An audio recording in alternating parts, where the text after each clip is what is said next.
Hello friends, welcome to my channel. आज के video हमारा होने वाला है रीजनिंग के प्रैक्टिस सेट के ऊपर। जैसा कि आप देख पा रहे होगे स्क्रीन पर किस तरह के क्वेश्चन को आज मैंने अपनी वीडियो में इंक्लूड किया है, इन्हें हम एक खास ट्रिक की हेल्प से सॉल्व कर रहे हैं। फ्रेंड्स, ये वीडियो मेरा पार्ट 24 है। इससे पहले मेरे पार्ट 23 आ चुके हैं। अगर आपको प्रैक्टिस सेट में जैसा कि आप देख पा रहे होगे किसी भी क्वेश्चन में आप इस तरह के आपको कोई भी डाउट हो तो आप जो है उन पार्ट को चेक कर सकते हैं। फ्रेंड्स, अगर आप किसी भी गवर्नमेंट एग्जाम की तैयारी कर रहे हो तो ये वीडियो आपके लिए काफ़ी हेल्पफुल रहने वाला है। तो फ्रेंड्स, वीडियो के लास्ट तक बने रहिएगा, आपको हर चीज़ क्लियर बेसिक तरीके से समझ में आने वाली है। तो फ्रेंड्स, चलो शुरू करते हैं वीडियो को और चलते हैं अपने पहले क्वेश्चन की तरफ। अब पहला क्वेश्चन हमारे सामने है। हाँ जी, निम्नलिखित शब्दों को शब्दकोश में आने वाले क्रम के अनुसार हमें लिखना है। जिस तरह से ये शब्द जो है डिक्शनरी में आते हैं उसके क्रम को हमें बताना है कि ये किस तरह से जो है हमारे डिक्शनरी में आएंगे। अब देखो क्या तरीका है, क्या लॉजिक है जिससे कि आप जो है इन्हें आसानी से फाइंड कर सकते हैं कि पहले कौन सा आने वाला है, उसके बाद कौन सा और फिर उसके बाद कौन सा, मतलब कि एक आरोही क्रम में कौन सा आएंगे। अब देखो यहाँ पे देखो हर एक में आपको टी दिखाई दे रहा होगा तो आप टी को जो है आप काट दीजिए। ठीक है, टी आपका कट गया। अब देखो दूसरे वाले से चेक कर सकते हो आप। हाँ जी, दूसरे वाले में आपको जो है यहाँ पे भिन्न दिखाई दे रहे होंगे। यहाँ पे आई है, यहाँ पे भी आई है और यहाँ पे भी आई है। ठीक है, अब लेकिन अब यहाँ पे क्या है, एच है और एच है। अब आप ये बताओ पहले एच आता है या आई आता है। हाँ जी, तो पहले एच आता है और हमारा आई जो है बाद में आता है। तो हम जो है पहले एच वालों को सोल्व करेंगे, मतलब कि 4 और 5 वालों को सोल्व करेंगे। ठीक है, 1, 3 और 2, 1, 3 और 2 इनको हम बाद में देखेंगे। ठीक है, तो पहले 4 और 5 वालों को देख लेते हैं। अब देखो यहाँ पे करना क्या है। हाँ जी, एच हमारा आ गया है, एच को भी आप जो है यहाँ पे काट दो। ठीक है, अब तीसरे नंबर पे कौन है, यू को भी आप काट दो। अब बारी आती है आर यहाँ पे और एन यहाँ पे। चौथे नंबर पे हमारा आर मिल गया है। ठीक है, अब देखो हमें क्या करना है, चौथे नंबर पे हमारा मिला है आर और इधर मिला है हमारा एन। अब आप मुझे ये बताओ सबसे पहले कि एन पहले आता है या फिर आर पहले आता है। एन पहले आता है। ठीक है, तो मतलब कि हमारा जो है 4 आ चुका है, फिर उसके बाद हमारा क्या है 5 आ चुका है। ठीक है, अब इन दोनों का काम हो चुका है हमारा खत्म। समझ गए आप। देखना हमें कौन है, 1, 2 और 3 को हमें देखना है। ठीक है, टी हमारा जो है कट चुका था, आई भी हमारा जो है यहाँ पे कट गया है। थर्ड नंबर पे हमारा कौन है, हाँ जी, इधर हमारे पास क्या है, इन दोनों में देखो आप, एन है। हाँ जी, इधर हमारे पास क्या है, एम है। अब आप ये बताओ पहले एम आता है या एन आता है। ठीक है, एम और एन में से हमें चूज करना है, एम आता है या एन आता है। एम आता है तो अब दूसरा भी हमारा चला गया है। अब बस हमें इनमें से फाइंड करना है, इन दोनों में से कौन जाएगा। ठीक है, जो पहले जाएगा और जो बच गया वो जो बाद में जाएगा। ठीक है, अब हमारा क्या क्रम निकल गया था, 4, 5 और इधर से हमारा 2 भी निकल चुका है। अब 1 और 3 की बारी है कि कौन आने वाला है। 1, 3 में आप जरा चेक करके देखो। हाँ जी, एन से एन भी आप जो है काट दो। अब बात आती है एन और के की।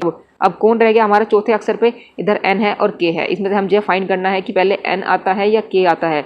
हाँ जी, कौन पहले आता है, हमारा जो है के पहले आता है और उसके बाद हमारा जो है एन आता है। तो के पहले आएगा मतलब कि 3 आएगा और फिर उसके बाद हमारा जो बच गया मतलब कि 1 आएगा। अब आप देखो 4, 5, 2, 3, 1।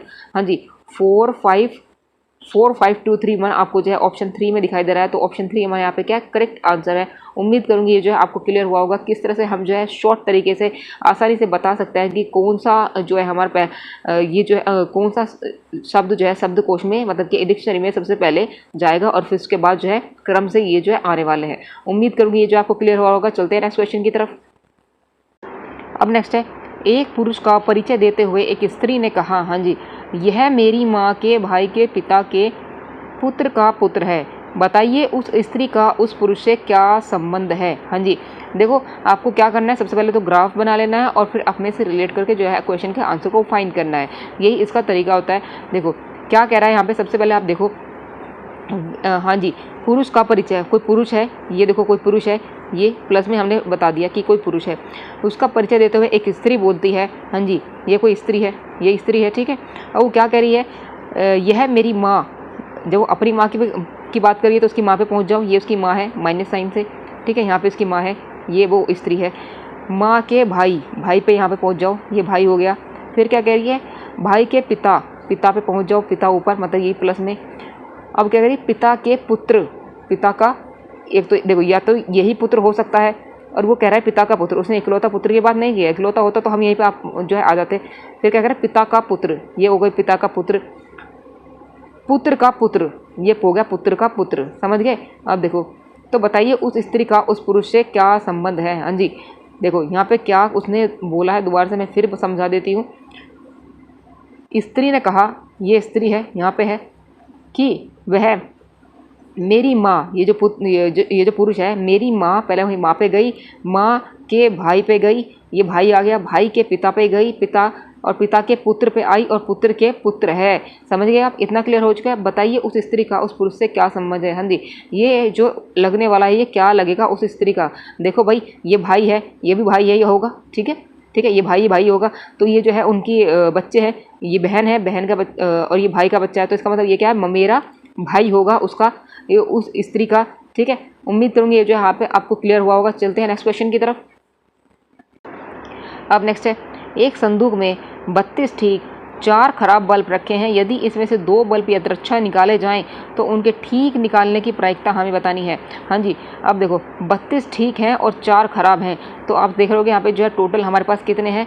टोटल हमारे पास 32 और 4 मतलब कि 36 यहाँ पे जो है आपके बल्ब हैं, ठीक है। अब वो क्या कर रहा है? देखो 2 वो बल्ब निकालने की बात कर रहा है। जब वो निकालेगा तो उनके ठीक होने की प्रायिकता की वो बात कर रहा है। देखो प्रायिकता तब निकलती है जो जिसकी वो बात करता है, पहले उसे वो रखेंगे ऊपर, और फिर टोटल जिससे कि हम जो है निकाल रहे हैं। टोटल का मतलब समझ गए आप? अब देखो करना क्या है, यहाँ पे हमें 2 यदृच्छा बल्ब निकाल रहा है, तो यहाँ पे हम जो है टोटल की बात कर लेते हैं कि टोटल निकालने के उसके अगर वो 36 में से अगर वो 2 बल्ब निकाल रहा है तो किस तरह से वो जो है इनको इस चांसेस को हम यहाँ पे शो करेंगे। 36 में से हम जो है कितने निकाल रहे हैं? 2, तो किस तरह से हम जो इसको बनाएंगे? तो 36C2 हमारे यहाँ से टोटल निकल जाएगा।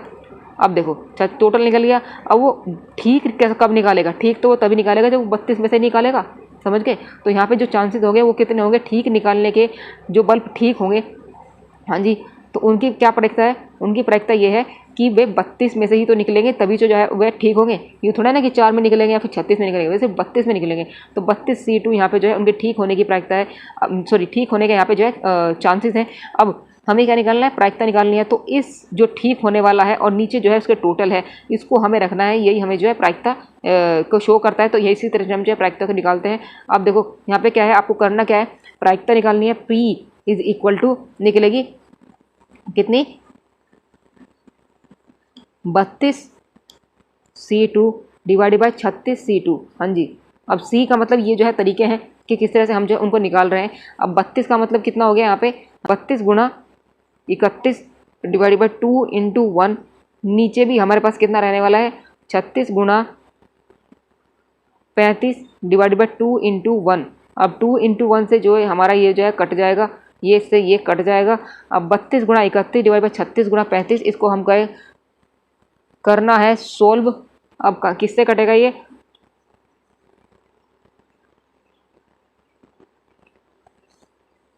4 से 4 अटे 32, 4 नीम 36, और किसी से जो है ये कट नहीं रहा है, तो ये हो जाएगा हमारा कितना? हाँ जी 248 गुणा करने के बाद और नीचे 315, ये जो है इसकी प्रायिकता है। अब ये कहाँ पे है? 248 बटे 315, मतलब कि ऑप्शन 1 यहाँ पे हमारा जो है करेक्ट दिखाई दे रहा है। उम्मीद करूँगी ये जी आपको क्लियर हुआ होगा। चलते हैं नेक्स्ट क्वेश्चन की तरफ। अब नेक्स्ट है, निम्नलिखित अनुक्रम में अगला चित्र हमें बताना है कि यहाँ पे क्या आने वाला है। ये उत्तर आकृति दी हुई है, उनमें से कोई एक ऑप्शन यहाँ पे जो है आएगा। आप देख लेते हैं इसको कितनी आसानी से हम जो इसको सॉल्व कर सकते हैं। हाँ जी, यहाँ पे आपको बताना है। अब यहाँ पे देखो पहले क्या है, एक लाइन ऐसे है, फिर जो है वो लाइन नीचे हो गई है, फिर वो लाइन ऐसे हो गई है, तो अगली बार लाइन कहाँ आने वाली है? देखो पहले ऐसे है, फिर नीचे हो गई है, फिर ऐसे हो गई है, तो अगली बार लाइन कहाँ आने वाली है? ऊपर आने वाली है। समझ गए आप? तो आपको लाइन जो है ऊपर आने वाली है, जो हम जिससे हम बात कर रहे हैं, ये इस तरह से ऊपर जो है आएगी, ठीक है। अब देखो समझ गए आप? दूसरी बारी में वो क्या कह रहा है? ये जो गोला है, ये आप इस यहाँ से समझो, ये यहाँ पे है, हाँ जी, फिर इसके बाद ये जो है ऊपर गया, ठीक है, गोले की बात कर रहे हैं। ये पहले यहाँ पे है, फिर ऊपर गया, फिर ऊपर से जो है हाँ जी इधर साइड आ चुका है। गोला है, ये ऊपर आ गया, यहाँ पे आ गया, फिर इधर से इधर साइड आके मतलब इस वाले पे आ गया है, ठीक है। अब ये इधर आ चुका है। अब अगली बार बताओ आप मुझे कहाँ आने वाला है? ये नीचे आ जाएगा। मतलब आपको देखना है कि हमारा जो स्क्वायर होगा जिस तरह से, उसकी इस वाली साइड में, मतलब कि इस वाली साइड में आपको जो गोला दिखाई देना चाहिए। अब वो कहाँ पे है? वो सिर्फ आपके सिर्फ इसी ऑप्शन में है, बाकी आपको किसी ऑप्शन में दिखाई दे नहीं रहा है। अब आप खुद ऐसे भी आप चेक कर सकते हो। देखो आपको पूरा करना है तो वो भी कर सकते हो। बात करें क्रॉस की, पहले क्या है? क्रॉस इस वाले कोने पे है, हाँ जी, पहले क्रॉस इस वाले पे है, दूसरी बार में जो है इस वाले पे कोने पे हो गया, तीसरी बार में वो नीचे हो जाता है, चौथी बार में जो है सिर्फ यहाँ पे बचता है, और ऐसा भी आपको सिर्फ इसी ऑप्शन में दिखाई दे रहा है। तो ऑप्शन 4 यहाँ पे हाँ जी करेक्ट आंसर है। उम्मीद करूँगी यहाँ पे जो है आपको क्लियर हुआ होगा। चल अब नेक्स्ट है, एक लड़का अपने घर से पूर्व की ओर 5 किलोमीटर चलता है, इसके बाद वह दाईं ओर घूमकर 8 किलोमीटर, इसके बाद फिर दाएं घूमकर 10 किलोमीटर चलता है। अब वह अपने घर से किस दिशा में है, ये हमें बताना है। हाँ जी दिशाएं बना लेते हैं। यहाँ पे देखो आपको सबको पता ही होगा, देखो पूरब इधर होता है, ठीक है, पश्चिम इधर होता है, और इधर ऊपर उत्तर होता है, और नीचे दक्षिण होता है। इतना पता है आप सबको। अब करना क्या है, यहाँ पे देखो जैसा वो बोल रहा है वैसे वैसे करते चले जाओ। यहाँ पे देखो पूरब की बात कर रहा है, मतलब ये 5 किलोमीटर की बात कर रहा है यहाँ पे। हाँ जी यहाँ पे आप जाओ 5 किलोमीटर, ठीक है, पूरब मतलब इस दिशा में आ चुके हैं आप। फिर क्या कर रहा है, इसके बाद वह दाएं घूम गया है, 8 किलोमीटर नीचे आ चुका है। अब वो क्या कर रहा है, इसके बाद वह दाएं घूमकर फिर दोबारा से 10 किलोमीटर चलता है। हाँ जी 10 किलोमीटर चल गया है, ये 5 है, ये पूरा टोटल हमारे क्या 10 है। तो अब वह अपने घर से किस दिशा में है, इस दिशा को हमें बताना है। तो आप देखो जब ये वाली दिशा होती है, नीचे क्या होता है, दक्षिण होता है, और इधर क्या होता है, पश्चिम होता है। तो ये जो बीच वाली दिशा होगी ये क्या होगी, पश्चिम दक्षिण होगी, मतलब दक्षिण पश्चिम होगी। तो ये जो है हमारा ऑप्शन 2 मतलब दक्षिण पश्चिम को शो कर रहा है। ऑप्शन 2 हमारे यहाँ से क्या है, करेक्ट आंसर है। उम्मीद करूँगी ये जो आपको क्लियर हुआ होगा। चलते हैं नेक्स्ट क्वेश्चन की तरफ। 4 वर्ष पूर्व पिता की आयु पुत्र की आयु की 7 गुनी थी। वर्तमान में पिता की आयु पुत्र की आयु की 5 गुनी है। पिता और पुत्र की वर्तमान आयु का अनुपात हमें बताना है। हाँ जी आप इसको चाहे तो देखो, इसको 2 तरीके होते हैं। आप इसको बेसिक तरीके से कर सकते हो, और दूसरा आप ऑप्शन के थ्रू भी कर सकते हो, वो आपकी चॉइस है। अब देखो जनरल क्या है यहाँ पे आपको देख लो। वर्तमान में कह रहा है पिता की आयु, ये जो फादर है, हाँ जी पुत्र की आयु का सन का कितने गुना है, हाँ जी ये जो है 5 गुना है। देखो इसे सन को मैं ऐसे लिख देती हूँ, और ये हो गया 5, ठीक है। ये वर्तमान की बात कर रहे हैं। फिर उसको कह रहे हैं 4 वर्ष पहले। देखो फादर में से अभी हम जो है 4 माइनस कर लेते हैं, सन में से भी हम जो है 4 माइनस कर लेते हैं। अब वो फादर क्या कह रहा है, हाँ जी पुत्र की आयु कई 7 गुने थी फादर की, तो यहाँ पे आप गुणा कर लो 7, समझ गए आप। ये आपको करना है 4 वर्ष पहले की बात में। अब करना क्या है यहाँ पे आपको, देखो हमें दोनों की आयु निकालनी है। तो हम जो है यहाँ पे जो फादर हमारा है, हाँ जी 5s है, यहाँ पे हम रख सकते हैं, ठीक है, और इसको सॉल्व कर सकते हैं। तो ये हो जाएगा मेरा 5s माइनस के 4, 5s मैंने ये वाली वैल्यू जहाँ पे फादर की रख दी है, 5s minus 4 is equal to, हाँ जी 7s माइनस के 7 चौक, हाँ जी 28। अब देखो 7 में से 5 को मैं माइनस करूँगी तो 2s, और इधर के 28 जाके इधर चला जाएगा, 28 में से 4 गए, हाँ जी 24 मेरा बचता है। तो s यहाँ पे मेरा निकल गया है, हाँ जी क्या 12। अब फादर निकाल लेंगे, फादर कितना हो जाएगा, हाँ जी 5s था, तो 12 की गुणा करेंगे 5 में, ये मेरा निकल गया 12, ठीक है। आप इस तरह से कर सकते हो। अब दूसरा क्या कह रहा है, ऑप्शन के थ्रू वाली बात थी, ऑप्शन कैसे के थ्रू हम कैसे कर सकते हैं। हाँ जी यहाँ पे हमें दिया हुआ है, हम मान लेते हैं कि जो पुत्र है और पिता है वो 60 है, तो हमें जो है कंडीशन को सेटिस्फाई करवाना होगा। वर्तमान में पिता की आयु, वर्तमान में कहाँ है, अब देखो क्या कह रहा है, वर्तमान में पिता की आयु, पिता की है मतलब ये फादर है, हाँ जी ये जो है पुत्र का 5 गुना है। अब पुत्र का अब यहाँ पे देखो इसकी वैल्यू का आपको रख देना है, इसे आपको यहाँ पे रख देना है। ये हो जाएगा 60, और 12 की गुणा करूँगी मैं 5 में, तो मेरा जो है यहाँ पे 60 मतलब कि 60 इधर से दोनों जो है कंडीशन सेटिस्फाई हो जाती हैं। तो ऑप्शन 1 हमारा यहाँ पे जो है करेक्ट आंसर है। देख रहे हो आप ऑप्शन से भी जो है आप इसको निकाल सकते हैं, वो आपकी चॉइस है, जिससे आपको जो है अच्छा लगे। वैसे मेरे हिसाब से तो आप जो है ऑप्शन के थ्रू करिए तो ज़्यादा बेटर है, जिससे कि जो है टाइम कम लगेगा और हम जो है क्वेश्चन के आंसर तक जल्दी पहुंच सकते हैं। उम्मीद करूँगी यहाँ तक जो आपको क्लियर हुआ होगा। चलते हैं नेक्स्ट क्वेश्चन की तरफ। अब नेक्स्ट है, हाँ जी कथन दिया हुआ है, युवा बहुत महत्वाकांक्षी है। दूसरा है बहुत सारे बुरे लोग युवा पीढ़ी को बिगाड़ रहे हैं। हाँ जी 2 कथन उसने दे दिए हैं। अब निष्कर्ष क्यों बात करता है, देखो कथन से हम जो है निष्कर्ष निकालना है, ध्यान रखना है आपको। कथन से हम जो है निष्कर्ष निकाल रहे हैं, अपना कोई भी लॉजिक यहाँ पे हमें यूज़ नहीं करना है। तो कथन से हम जो है निष्कर्ष निकाल रहे हैं, समझ गए आप। अब देखो क्या बोल रहा है निष्कर्ष में, हाँ जी युवाओं को नहीं पता कि किस पर विश्वास किया जाए, ठीक है। ये निष्कर्ष निकलता है, पहले आप ये बताओ। जब ये 2 कथन है, उसने बोल दिया कि युवा बहुत महत्वाकांक्षी है, दूसरा बहुत सारे बुरे लोग युवा पीढ़ी को बिगाड़ रहे हैं, ठीक है। तो इसका मतलब ये जो है, अब देखो यहाँ पे युवाओं को नहीं पता कि किस पर विश्वास किया जाए, इसे ये थोड़े ना कोई निष्कर्ष निकलता है। अब दूसरे वाले से कुछ युवा बुरे प्रभाव की वजह से अपने लक्ष्य से भटक जाते हैं। हाँ जी, जैसा कि वो बोल रहा है इस कथन में, बहुत सारे बुरे लोग युवा पीढ़ी को बिगाड़ रहे हैं। निष्कर्ष यहाँ पे निकलता है कुछ युवा बुरे प्रभाव की वजह से अपने लक्ष्य से भटक जाते हैं। बिल्कुल सही बात है। देखो, युवा बहुत महत्वाकांक्षी होते हैं। दूसरा, जब बात बोल रहे हैं बहुत सारे बुरे लोग युवा पीढ़ी को बिगाड़ रहे हैं, तो फिर निष्कर्ष क्या निकलेगा? पहले इन दोनों का यूज़ करो और फिर निष्कर्ष क्या निकलेगा। तो निष्कर्ष यही निकलेगा कि कुछ युवा बुरे प्रभाव की वजह से, मतलब जो बिगाड़ रहा है, जो प्रभाव हो चुका है उसकी वजह से, मतलब निष्कर्ष से अपने लक्ष्य से भटक जाते हैं। हाँ जी, सेकंड ऑप्शन यहाँ से जो है करेक्ट है। अब रही बात फर्स्ट की, देखो युवाओं को नहीं पता कि किस पर विश्वास किया जाए, तो ये निष्कर्ष थोड़े ना है, हमें निष्कर्ष निकालना है कि क्या हो गया है। ठीक है, युवाओं को नहीं पता कि किस पर विश्वास किया जाए, ये सिर्फ जो है आपको उलझाने वाली बात है। ऐसा यहाँ पे कोई निष्कर्ष नहीं निकल रहा है। युवाओं को नहीं पता कि किस पर विश्वास किया जाए, तो ये जो है कोई निष्कर्ष नहीं है, तो ये हमारा रोंग है। सेकंड ही हमारा जो है निष्कर्ष सही साबित होता है। निष्कर्ष यहाँ पे जो है सेकंड अनुसरण करता है। उम्मीद करूँगी यहाँ पे जो है आपको क्लियर हुआ होगा। चलते हैं नेक्स्ट क्वेश्चन की तरफ। अब नेक्स्ट है, यदि अंग्रेजी वर्णमाला के प्रथम अर्धांश को विपरीत क्रम में लिख दिया जाए तो बाएं से 18वें अक्षर के बाएं 7वां अक्षर कौन होगा? हाँ जी, आपको बता देती हूँ, दो अर्धांश होते हैं, ए से लेके एम तक और एन से लेके यहाँ पे जेड तक हमारे दो अर्धांश होते हैं, जिसमें यहाँ पे 13 और यहाँ पे भी जो है 13, हाँ जी, 13 अल्फ़ाबेट होते हैं और यहाँ पे भी जो है 13 अल्फ़ाबेट होते हैं। अब आपको क्या कर रहा है, वो पहले वाले को जो है वो उल्टा करने की बात कर रहा है, मतलब कि यहाँ पे ए और इधर से एम, मतलब कि ऐसे आपको कर देना है और बाकी जो है सेम ऐसे रहने वाला है। फिर इसके बाद क्या कर रहा है, बाएँ से, ठीक है, ये वाला होता है हमारा दायाँ और इधर से होता है हमारा बायाँ। अब क्या करें, बाएं से जाना है, आपको याद रखना है 18वें अक्षर। देखो ये तो 13 हो चुका है, मतलब ये तो 13 हो चुका है, समझ गए। अब क्या करें, 18वें अक्षर के बाएं या ए और फिर हमारा एन से लेकर जेड तक तो है ही, फिर वो क्या कह रहा है 18वें अक्षर, मतलब इधर से जाना है बाएं से 18वें अक्षर, ये 13 पे हो गया है। फिर इसके बाद 14, 15, 16, 17, 18 ओ पी क्यू आर, मतलब कि आर पे अब जो आ चुके हैं, ठीक है, 18वें अक्षर पे। अब वो क्या कर रहा है, ये हमारा 18वें पे आ गया। अब 18वें अक्षर के बाएं आपको इधर जाना है, आपको बाएं ही जाना है, तो आपको क्या करना है, 18 में से या तो आप डायरेक्टली भी 7 माइनस कर सकते थे। अब देखो वापस आपको जो है 18 में से आपको 7 माइनस करना होगा, 7 की तरफ चलना होगा। ठीक है, अब देखो कितना है, हाँ जी, 1 2 3 4 5 6 7, मतलब कि यहाँ पे जो है आपको बी, यहाँ पे क्या आ रहा होगा बी और यहाँ पे क्या है सी, तो 18वें अक्षर के बाएं 7वां अक्षर कौन सा होगा, यहाँ पे आप जो है सी हमारा जो है दिखाई दे रहा है, ऑप्शन 2 हमारा क्या है यहाँ पे करेक्ट आंसर है। अब नेक्स्ट है, निम्नलिखित में से कौन सा आरेख शिक्षित लोग, बेरोजगार और वेतनभोगी अध्यापकों के बीच को संबंध को दर्शाता है? हाँ जी, अब आपको देखो यहाँ पे करना क्या है, 3 है हमारे पास, शिक्षित लोग हैं, बेरोजगार हैं और वेतनभोगी अध्यापक हैं।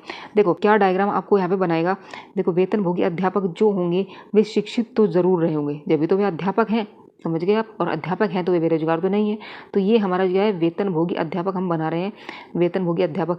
फिर वो क्या कह रहा है, दूसरा हमारे पास क्या है, ये शिक्षित जरूर रहे होंगे, जितने भी सारे वेतनभोगी अध्यापक हैं वे शिक्षित जरूर रहे होंगे, तो ये जो है हमारा शिक्षित हो गया। फिर वो कह रहा है बेरोजगार की बात। अब देखो जो वेतनभोगी अध्यापक हैं, भाई जब वो वेतन भोग रहे हैं वे बेरोजगार तो बिल्कुल भी नहीं है, ठीक है, लेकिन जो शिक्षित हैं वे बेरोजगार हो सकते हैं, तो कुछ जो है मतलब बेरोजगार का हिस्सा मतलब शिक्षित में आ सकता है, तो ये हमारा हो गया बेरोजगार। तो इस तरह का डायग्राम आपको किस में दिखाई दे रहा है, वही आपका जो है करेक्ट आंसर होगा। तो यहाँ पे देखो ऑप्शन 1 में आपको जो है दिखाई दे रहा है, तो ऑप्शन 1 ही हमें यहाँ पे जो है करेक्ट आंसर है। शिक्षित लोग जो है यहाँ पे सॉरी वेतनभोगी जो हमारे होते हैं सारे के सारे शिक्षित होते हैं, और शिक्षित का कुछ हिस्सा जो है बेरोजगार हो सकता है, होता है, ठीक है, जरूरी नहीं कि जितने भी सारे शिक्षित हों वो मतलब उनका रोजगार हो कुछ ना कुछ, तो वे जो है आधे बेरोजगार भी होते हैं। ये जो है हमारा ऑप्शन 1 हमारे यहाँ पे क्या करेक्ट आंसर है। उम्मीद में से कौन सा आरेख तेल, मिनरल वाटर और लिक्विड को दर्शाता है? देखो आप देख रहे होगे जो लिक्विड होता है, हाँ जी, वो तेल भी होता है और मिनरल वाटर भी हमारा जो है लिक्विड होता है। तो इतना समझ गए आप, जो मिनरल वाटर के अंदर जो मतलब लिक्विड होगा, लिक्विड के अंदर आपको क्या आने वाला है, हाँ जी, मिनरल वाटर भी आएगा, ये हमारा लिक्विड हो गया, इसके अंदर आपको मिनरल वाटर भी आपको होना चाहिए और तेल भी होना चाहिए। देखो हम जो है इसमें कॉमन इसलिए नहीं कर सकते कि तेल जो होता है और मिनरल वाटर जो होता है दोनों जो है बहुत अलग अलग होते हैं। तो इस तरह का डायग्राम आपको कहाँ पे दिखाई दे रहा है, हाँ जी, ऑप्शन 4 में आपको दिखाई दे रहा है, यही आपका जो है करेक्ट आंसर है। उम्मीद करूँगी ये भी जो आपको क्लियर हुआ होगा। तो फ्रेंड्स कैसा लगा ये वीडियो, अगर वीडियो अच्छा लगा हो तो लाइक कमेंट शेयर जरूर कीजिए, चैनल को सब्सक्राइब जरूर कीजिए जिससे कि आपको नए नए नोटिफिकेशन मिलता रहे। तो फ्रेंड्स आज की वीडियो में बस इतना ही, कल फिर मिलते हैं एक नई वीडियो में, तब तक के लिए जय श्री राम।